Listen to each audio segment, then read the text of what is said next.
மக்களே எல்லாரும் எப்படி இருக்கீங்க? சஷ்டி 6ஆம் நாள் இன்னைக்கு. ரொம்ப சரியாலும் மக்களே இன்னும் தொண்டை கட்டின்னு தான் இருக்கு இந்த கிளைமேட். சூப்பரா வெஜ் இருக்கு. தான் ஸ்பெஷல் இன்னைக்கு. வாய்ஸ் சூப்பரா இருக்கு. Thank you. இன்னும் எத்தன நாளைக்கு வெஜ் போடுவீங்க? நாளையோட ஃபைனல்.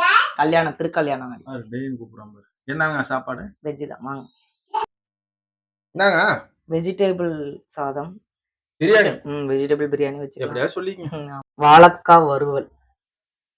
மீந்துருச்சு கொஞ்சம் வாழைக்காய். அதனால வாழைக்காய். பழசா? எனக்கு வேண்டாம். அப்படிலாம் இல்ல. புதுசா அரிஞ்சு செஞ்சோம். இது என்னங்க?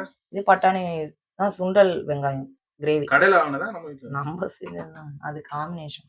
வெறும் ஒயிட் ரைஸ்? ஒயிட் ரைஸ் அது இருக்கு தயிர். வாய்ஸ் சூப்பரா இருக்குங்க. இன்னும் சரியாகுமா? ஓகே. நாளைக்கு என்னைக்கு வெஜ்? நாளைக்கு வந்து தடபடல் சாதம் நம்ம வீட்ல. கல்யாண சாதம் மாதிரி. ஏன்? நாளைக்கு திருக்கல்யாணம் இல்ல முருகர் கல்யாணம் இருக்கா? இல்ல சேஃபா இருங்க. போயிட்டு சூரசம்ஹாரம் பாக்கணும்னு சொல்லிட்டு மாட்டிக்காதீங்க. டிவில போய் பாருங்க. கொடுத்து வச்சாரு அவருக்கெல்லாம் 2 கல்யாணம் ஆகுது.